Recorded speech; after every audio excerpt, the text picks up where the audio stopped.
Being able to move in space freely is such a gift, to free up our bodies from all the tension that we've accumulated in our everyday sedentary lifestyle, to be able to squat deep, extend overhead, twist painlessly, and move freely, to get rid of all the pain and discomfort and start moving more fluidly. That is the fundamental piece to physical health. We feel better, we sit straighter, we're stronger, and much more adaptable. To unleash the animal we once were, to move freely and explore the world in our healthier, vital, and more fluid bodies. Sounds good, doesn't it? So, as you probably know, being mobile, being able to crawl and jump, being able to squat, dip, and extend overhead is critical to living a healthy life, being physically healthy, and just feel good in your body. That's why I've created a 15-minute mobility routine combining exercises that can improve overall joint range of motion and just make you a bit looser and more fluid mover. The exercises are chosen carefully to address specific issues, and the sequence is designed in a way that's easy to follow. It's a practical and relatively easy way to loosen up your full body and start moving in around 15 minutes. We'll split it into 3 parts and we'll focus on hip mobility, focusing on deep squatting, shoulder mobility, focusing on full extension overhead, and thoracic mobility, loosening up the spine, allowing light rotation. Let's jump right in. First, as you might have guessed it, is hip mobility.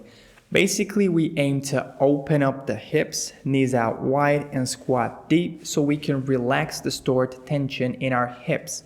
A lot of that tension contributes to poor posture, overarching of your back, and then potentially develops into low back pain issues with time.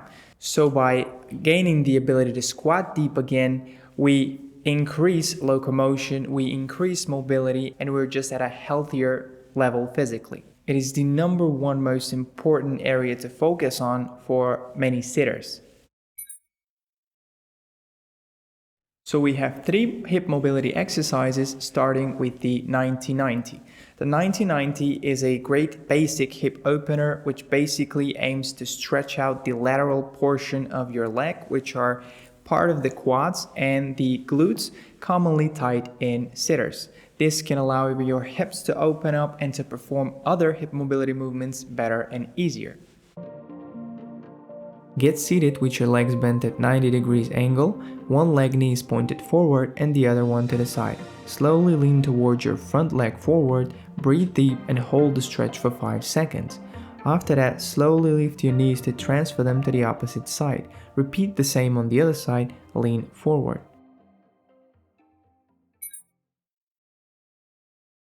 The second one is the iliopsoas stretch, and I really love this one, especially if you sit a lot, it can help quite a bit. So what happens is when we sit, our iliopsoas muscle, which are the hip flexors, get too tight, and when that happens, they pull the pelvis back and you end up with a very arched low back called lordosis. This accumulates tension in your lower back and increases pain.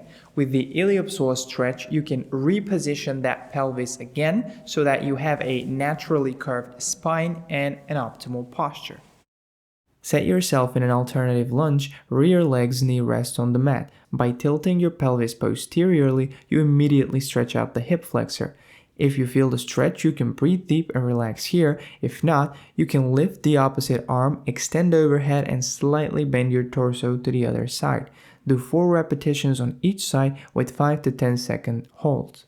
Then it's the last one, it's the deep squat, probably the most important one for hip mobility. It's just the focus is on extending the knees wide so we can stretch the internal part, which usually limits our squat.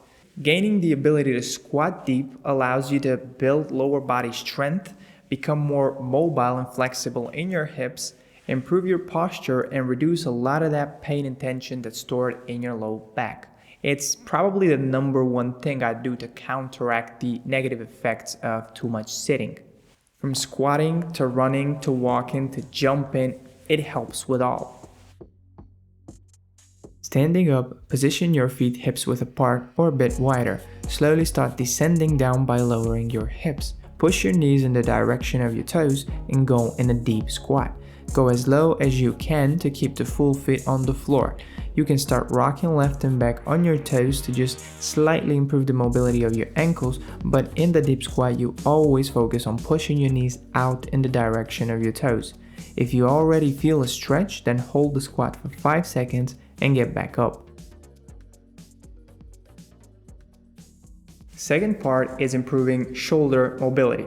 This is especially, again, important for someone who doesn't move a lot and has kyphotic or forward head posture due to that stored tension in your neck, back, and shoulders. So basically, shoulder mobility allows you to do everything with your upper body, but much better. So anything from pushing forward or pulling it toward your body, it's improved because you can use your shoulders in a more functional range of motion when you gain shoulder mobility. These exercises combat the most common issues and problems in tightness that most sitters have, so we're aiming to open up the frontal part and stretch out the chest while strengthening the back retractor muscles, which help us keep our posture straight up. Additionally, we aim to stabilize the shoulder and increase full range of motion. We have 3 shoulder mobility exercises, and the first one is overhead and back circles with a band. This helps us combat the tension and tightness stored in the upper portion by opening up our chest and stretching our frontal portion of the shoulder, thus improving posture and shoulder mobility. Grip and elastic band wide apart. The wider, the easier. Standing straight, keep your pelvis tucked and slowly raise your arms overhead. Once at vertical, slowly stretch out the bend, rotate your shoulder internally. Finish the circle by extending the hands behind your back, only if comfortable. Once down, deep press and lower the scapula, externally rotating the shoulders to repeat back by lifting the band up slowly. Finish the circle overhead so your arms come forward.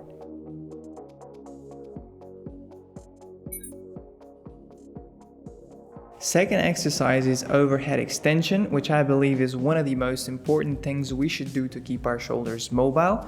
Basically, in a lot of people, shoulder flexion is limited, so much so that when they get to a certain point, we start overarching our back and compensating. This limits our ability to push and fully extend overhead. And what this exercise does is it not just stretches out the posterior part of the shoulder, it improves circulation and it just loosens up the shoulders, training all these micro muscles to regain that ability to fully extend overhead.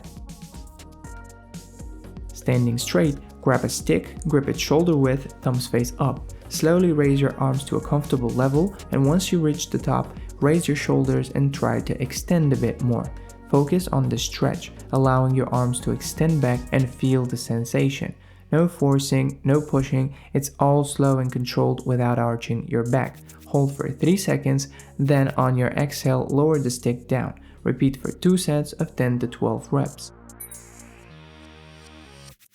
Next one is the trapezius massage with a massage ball. So basically, by applying pressure to the muscles that store the most tension in your body, you can release tight spots and adhesions.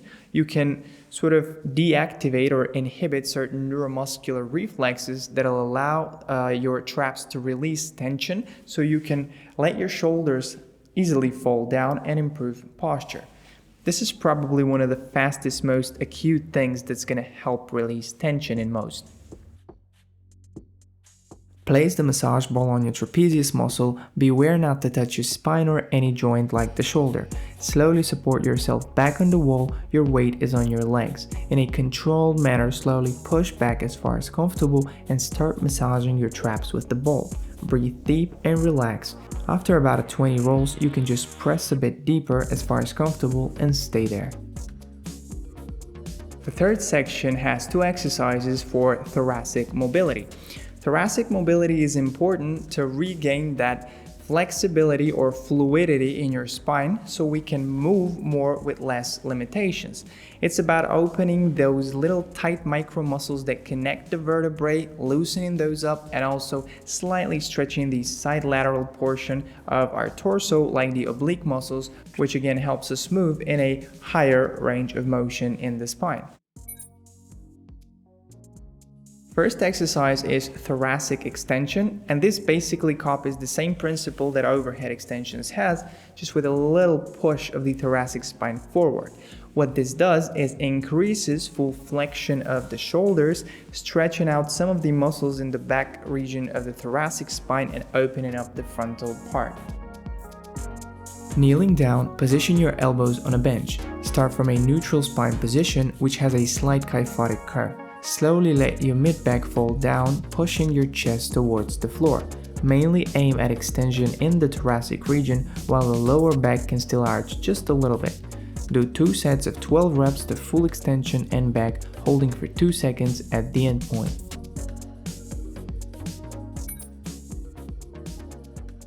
Last but not least is thoracic rotation. In a lot of sitters, you'll see that these muscles, the front part of the chest and deltoids and side obliques are tight. What this does is helps loosen those structures, again loosening up the micro muscles that connect each vertebrae in the spine, so you can regain a little bit more free movement in the spine, or as yogis like to call it, a fluid spine. Get next to a wall, your whole right side touches and stays in contact with the wall. Slowly rotate to the left, opening up your spine in rotation. Go as far as you comfortably can without rotating your pelvis. At the end point, you slowly transition back on your exhale, repeating for 2 sets of 8 reps on each side, slow and controlled. That's all we've had for you today. Thanks for watching, and if you are a mobility freak and interested in these kinds of resources, I'll link 3 links in the description below of articles that I wrote as a kinesiologist with personal experience of what are the best hip mobility, thoracic mobility, and shoulder mobility exercises that helped my clients unlock their movement, unlock their bodies.